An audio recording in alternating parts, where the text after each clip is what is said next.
তো এখনকার ভিডিওতে আমি কথা বলবো যেরকম বলেছিলাম যে রিতমের মায়ের মতো মানে ঝিমির শাশুড়ির মতো আর কি, যাদের শাশুড়ি, তো অ্যাকচুয়ালি তারা কিভাবে মানে সোজা কথা শাশুড়ির সঙ্গে তাদের রিলেশনটাকে কী করে উন্নত করবে, বা এই টোটাল যে একটা প্রবলেম সেইটাকে কি করে সলিউশন করবে, এইটা শাশুড়ির কথাও বলবো অবশ্যই। তো শুরু করি ভিডিওটা। প্রথমেই বলি যে ভিডিওতে আমি আমার মতো করে খুব সহজভাবে কিছু জিনিস বলবো। দেখুন, সময় বিশেষে বা মানুষ হিসেবে সকলেই কিন্তু আলাদা আলাদা হন। আমরা কারোর ভেতরে গিয়ে তো বুঝতে পারবো না, কিন্তু হ্যাঁ, কিছু কিছু জিনিস যদি আমরা একটু মেনে চলি তাহলে কিন্তু আমাদের এই সম্পর্কগুলো অনেকটা কিন্তু উন্নত হয়। প্রথমে বলি শাশুড়ি বৌমা। শাশুড়ি কখনো মা হয় না, বৌমা কখনো মেয়ে হয় না, এই কথাটা আপনারা সবাই জানেন। এটা খুব আজকাল খুব প্রচলিত একটি কথা, এবং এটা কিন্তু রিয়েল। হ্যাঁ, অনেক এর ব্যতিক্রমও থাকে। অনেকে খুব ভালো হন শাশুড়ি মা, মানে নিজের মেয়ের মতো দেখেন। এখন প্রবলেমটা কি জানেন তো, যে ধরুন আপনাকে শাশুড়ি মা হয়তো নিজের মেয়ের মতো দেখছে, কিন্তু আপনি সেই জিনিসটা বুঝতে পারছেন না, তাই না? আপনি সেই জিনিসটা মানে ঠিকঠাকভাবে আবিষ্কার করতে পারছেন না, রিয়েলাইজ করতে পারছেন না, ফিল করতে পারছেন না, বা উনি হয়তো আপনাকে ফিল করাতে পারছেন না, এটাও হতে পারে। রিতমের মা সবসময় ঝিমি আর রিতমের মাঝে থাকে, সব সময়। মানে কোথাও বেড়াতে যাচ্ছে সঙ্গে উনি, কোথাও একসাথে বসে লাইভ করছে সেখানে সঙ্গে উনি, মানে উনি সব সময় বলতে পারেন এক প্রকার মানে ছেলে বউয়ের মাঝখানে বা ছেলে বউয়ের সঙ্গে উনি ভীষণ কমফোর্টেবল ফিল করেন ওনার মতে আর কি। তো এখন ঝিমি এগুলোতে স্বভাবতই, এগুলো ঝিমি কেন, যে কেউ খুবই বিরক্ত হবে, মনে মনে বেশ রাগের ওর রাগ জমা হতে হতে এমন একটা জায়গায় গেছে এখন যে ও না তো রিতমকে হয়তো বলতে পারছে, বা হয়তো বলছে ছেলেটি বুঝতে পারছে না, বা হয়তো বুঝতে পেরেও পাচ্ছে না। প্রবলেমটা হচ্ছে এই ধরনের শাশুড়ি মা যখনই ধরুন এই যে ছেলে বউয়ের শুরু থেকে এই জিনিসগুলোকে কিন্তু দেখতে হবে। প্রথম কথা, প্রথম থেকেই যদি আপনি দেখেন যে আপনার, আমি মানে কারোর তো হতে পারে ধরুন এরকম, সেই হিসেবে বলছি, আপনার শাশুড়ি মা বড্ড বেশি ইন্টারফেয়ার করছে, বা আপনার মানে কি বলবো, আপনাদের মাঝখানে থাকছে, আপনাকে একটা জিনিস বুঝতে হবে। সেটা হচ্ছে শাশুড়ি মা, এই ধরনের শাশুড়ি মা তার ছেলেকে ভীষণ ভালোবাসেন, এবং ঘটনাচক্রে এরকম শাশুড়ি মা কিন্তু যাদের একমাত্র ছেলে তাদেরই কিন্তু বেশি হয়, দেখবেন।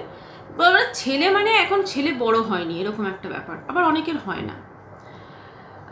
তো আপনাকে জিনিসটা বুঝতে হয়। আপনি যদি শুরুতেই গিয়ে এটা ভাবেন যে আমার শাশুড়িকে আমি এই এখনই আমি বিয়ে করব, বা আমি বলবো শাশুড়ি মা সরে যাবে, সেরকম কিন্তু হবে না। আপনাকে কিছুটা ধৈর্য অবশ্যই রাখতে হবে। যেমন ধরুন আপনারা একসাথে বসে আছেন হয়তো, সেখানে আপনার শাশুড়ি মা এসে বসলেন, ঠিক আছে, আপনি দেখলেন জিনিসটা, একদিন দেখলেন, দুদিন দেখলেন, তারপরে যদি এইটার পুনরাবৃত্তি হয় তখন আপনার যেটা করণীয়, আপনি যখনই আপনার শাশুড়ি মা এলেন, আপনি কিছুক্ষণ গল্প করে আপনি উঠে অন্য ঘরে চলে গেলেন, ঠিক আছে। এবারে যতক্ষণ শাশুড়ি মা ওই ঘরে থাকলেন আপনি এলেন না, তারপরে যখন চলে গেলেন আবার আপনি এলেন, মানে ওনাকে ইনডাইরেক্টলি আমি এটা রিয়েলাইজ করাচ্ছি যে যখন মানে আপনি চলে গেলেন, মানে আপনি শাশুড়ি আর আপনার হাজব্যান্ডকে কিছুটা স্পেস দিচ্ছেন, ঠিক আছে, মানে তারা মা ছেলের গল্প করছে, তাহলে এই জিনিসটা আপনার শাশুড়ি মাও কিন্তু ফিল করবেন, তাই না? আপনার শাশুড়ি মাও দেখবেন এই জিনিসটা কিন্তু বুঝতে পারবে, ধীরে ধীরে রিয়েলাইজ করবে, যদি বোঝার মতো উনি মানে দূরদৃষ্টি রাখেন আর কি। এবারে ঝিমির একটা ভীষণ ইয়ে ছিল যে ওকে বাড়িতে, মানে যেগুলো কমপ্লেন করেছিল আর কি, যে ওকে বাড়িতে বা ওখানে ছোট ছোট জিনিস খেতে দেওয়া হচ্ছে। যদিও মাছ বলেছিল, কিন্তু অত মাছ খায় না। যাই হোক, হয়তো আমি মাছটাই যদি ধরি, মানে ওকে কম খেতে দেওয়া হচ্ছে, বা মানে সমান সমান দেওয়া হচ্ছে না, ঠিক আছে, ওর কথা অনুযায়ী। দেখুন, কোনো মাই এরকম হবে না, কোনো শাশুড়ি মাই যে ছেলেকে সবসময় মানে কম দিয়ে বৌমাকে বেশি দেবে না, বা সমান সমান, সেটা অনেকেই করতে পারেন না, এগুলো একটু অ্যাডজাস্ট করতে হবে। আচ্ছা, এবারে এই যে ঝিমি যখন দেখছে যে ঝিমিকেও কম দিচ্ছে, ঝিমির মনে হচ্ছে আচ্ছা, ঝিমি ওর শাশুড়ি মায়েরটা দেখেছে? মানে আমি যদি ধরুন মাছের কথা বলি, ধরুন রিতমকে সব থেকে বড় মাছের পিসটা দিয়েছে, বা তার বাবাও খেয়েছে, তাকে বড় মাছের পিসটা দিয়েছে, তারপরে হয়তো তার পরেরটা হয়তো জিমিকে দিয়েছে। এবার এদের সবাইকে দেওয়ার পর তো তিনি নিয়েছেন হয়তো, মানে শাশুড়ি মায়ের পিসটা। তো শাশুড়ি মায়ের মাছের পিসটা তো তাহলে এর থেকেও কম ইয়ে হতে পারে না, সেখানে হয়তো কোনো রকম মানে মাছের মাংসই থাকলো না, জাস্ট কাঁটা থাকলো। কাজে তিনি কিন্তু সবাইকে দিয়ে হয়তোবা সব থেকে খারাপ জিনিসটা নিয়েছেন। সবসময় যদি একটা এই ধরনের শাশুড়ি মায়ের সঙ্গে একটা ঝগড়ার মুডে থাকেন, বা সবসময় যদি খারাপভাবে বিহেভ করেন, তাহলে কিন্তু খুব মুশকিল, জিনিসটা আরও বিগড়ে যাবে, আরও বেশি সেখানে কিন্তু মানে প্রবলেম দেখা দেবে। ঠিক আছে, এবার ধরুন আপনারা হয়তো কোথাও যাচ্ছেন, আপনার শাশুড়ি মা আপনার সঙ্গে সঙ্গে সব সময় যেতে চাইছে, সব সময়, যেটা এই রিতমদের এতে সামান্য একটু খাট কিনতে যাচ্ছে বা একটু রোল খেতে যাচ্ছে, মানে ওদের কোথাও কিন্তু একা ছাড়ছে না। এরকম ক্ষেত্রেও কিন্তু আপনার ওটাই করণীয়, যখনই দেখবেন এরকম, তাহলে আজকে তোমরা যাও, পরের দিন আমি আর আমার হাজব্যান্ড যাব, ঠিক এরকমভাবে। আজকে আপনি যদি শাশুড়ি মাকে মা বলেন, মা আজকে তোমরা যাও, পরের দিন আমি আর ও যাবো, মানে আপনি সেদিনের জন্য কিন্তু ওদেরকে পাঠিয়ে দিলেন, পরের দিন দেখবেন তাহলে আপনি আপনার হাজব্যান্ডের সঙ্গে যেতে পারবেন। তো এই জিনিসটা কিন্তু তাকে রিয়েলাইজ করাতে হবে। আপনি যদি শুরু থেকে এই জিনিসটা মেনে নেন এবং নিজের মধ্যে রাগ পোষণ করতে থাকেন, ক্ষতিটা কিন্তু আপনার। আপনাকে কিন্তু একটু বুদ্ধি করে এইগুলো ট্যাকল করতে হবে। এবারে দেখুন, অনেক সময় ধরুন এইগুলো হলো, আরও অনেক সমস্যা থাকে, সবসময় ইন্টারফেয়ার করা, সবসময় হয়তো ছেলের বউকে মানে উনি মেনে নিতে পারছেন না। এই যেমন কালকে ওখানে দেখা গেল ওই ম্যাডামের লাইভে, যখনই রিতমকে বলা হলো যে তুই ফোন কর তোর স্ত্রীকে, তখন ঝিমিকে যখনই ফোন করতে বলা হলো, ওর মা তখনই চলে এলেন, তখনই কিন্তু ওর সেই মুহূর্তেই ফোনটা দরকার ওনার। ঠিক আছে, মানে উনি কোনোভাবেই চাইছেন না যে ঝিমি বাড়িতে আসুক বা কিছু। এক্ষেত্রে ওনাকে, এবং শুধু ঘটনাটা ধরুন প্রচণ্ড বেশি ধরুন সমস্যা হচ্ছে, সেক্ষেত্রে ডাইরেক্ট আপনি ওনাকে বলুন, ওনার সঙ্গে কথা বলুন, ওনার সঙ্গে এই জিনিসটা খুলে বলুন যে আমার কিন্তু এই জিনিসগুলো অসুবিধা হচ্ছে, যখনই তুমি এরকমভাবে বারবার করছো, আমার কিন্তু এই সমস্যাগুলো হচ্ছে। ঠিক আছে, আর তাকে এটা বোঝানো যে সেও তো একসময় তার হাজব্যান্ডের সঙ্গে সময় কাটিয়েছে, বা তার সঙ্গে সেখানে যদি তার শাশুড়ি মা এসে থাকতেন, মানে তাকে সোজা কথা এক্সাম্পল দেওয়া। ঠিক আছে, এইটা আপনি তাকে বোঝাতে পারেন, মানে আপনার শাশুড়ি মাকে একটু বোঝাতে পারেন।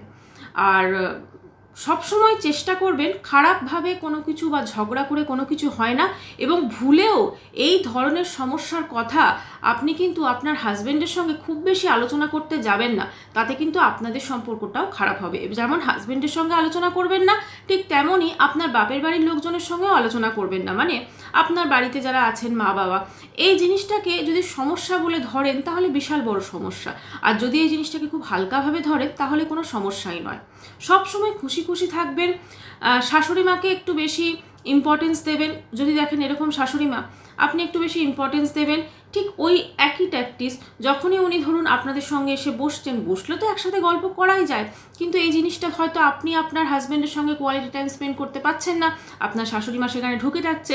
এবার আপনার মনে হতে পারে আমি দরজাটা বন্ধ করে তাহলে গল্প করবো, কিন্তু সেটাও যদি আপনি করেন, তখন আপনার শাশুড়ি মা এটা বলতে পারে যে দেখেছো বউ আমার ঢুকে গল্প করছে, আমার দরজাটা বন্ধ করেছে, তা আমি না ঢুকতে পারি।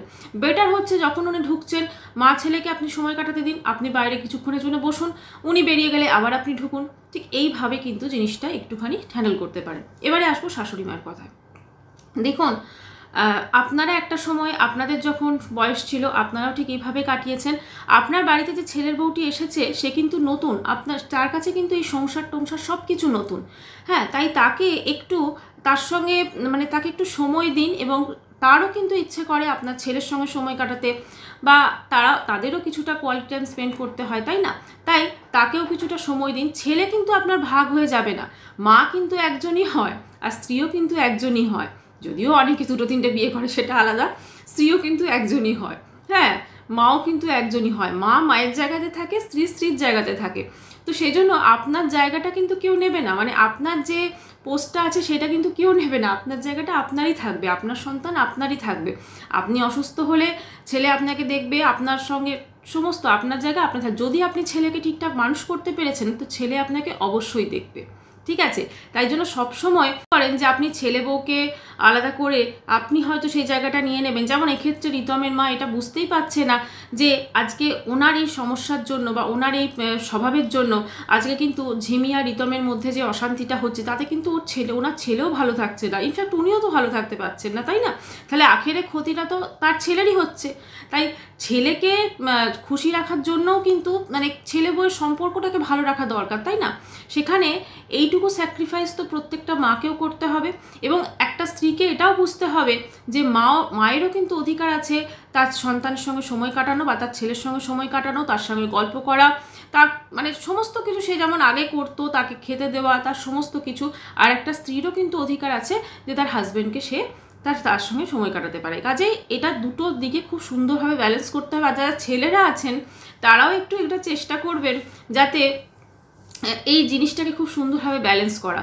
কারণ আপনারা যদি জিনিসটাকে সুন্দরভাবে ব্যালেন্স করতে পারেন তাহলে কিন্তু এই জিনিসটা খুব সুন্দর একটা সম্পর্কে পরিণত হবে। আর যদি সেটাকে ঠিকঠাক আপনি ব্যালেন্স করতে না পারেন, মানে ধরুন আপনি প্রচণ্ড আপনার মাকে ইম্পর্টেন্স দিয়ে দিলেন, আপনি যদি স্ত্রীকে প্রচণ্ড ইম্পর্টেন্স দিয়ে দিলেন, মায়ের সঙ্গে একদমই কোনো রকম কথা বললেন না বা তাকে অতটা ইম্পর্টেন্স দিলেন না বিয়ের আগে দিতেন, তাহলে তারও কিন্তু খারাপ লাগবে। তাই সবাই মিলে একটা সুস্থ স্বাভাবিক সম্পর্কের জন্য প্রত্যেকটা সম্পর্ককেই কিন্তু যত্ন করতে হবে। ঠিক যেমন আমরা গাছের চারায় জল দিই, ঠিক সেরকমভাবেই প্রত্যেকটা সম্পর্কও কিন্তু যত্ন করতে হবে, তাকে ভালোবাসা দিতে হবে, সে মা হোক, বাবা হোক, স্ত্রী, সন্তান, সবাইকে। তো বন্ধুরা, আমি চেষ্টা করেছি যে একটুখানি বোঝানো মানে কি জাস্ট এটা এইভাবে আপনারা করতে পারেন যদি আপনারা এরকম ধরনের মানে প্রবলেমের মধ্যে থাকেন। তবে আমার যেটা মনে হয় আজকাল তো বেশিরভাগ মানুষই শ্বশুর শাশুড়ি বলুন যাই বলুন অনেক শিক্ষিত, তারা যথেষ্ট স্পেস দেন এবং এক্ষেত্রে দেখুন এদের ক্ষেত্রে আলাদা, কারণ এদের শিক্ষা নামক কোনো বস্তু নেই। আমি রিতম আর ঝিমির কথা বলছি, তাদের ফ্যামিলির কথা বলছি। তারা অনেক সময় দেয় এবং বেশিরভাগই তো বাইরে চাকরি সূত্রে থাকে। তো যাই হোক বন্ধুরা, আমি এই ভিডিওটা এখানেই শেষ করছি। আবার আসবো কালকে একটা নতুন ভিডিও নিয়ে। ততক্ষণের জন্য সবাই খুব ভালো থাকবেন। বাই।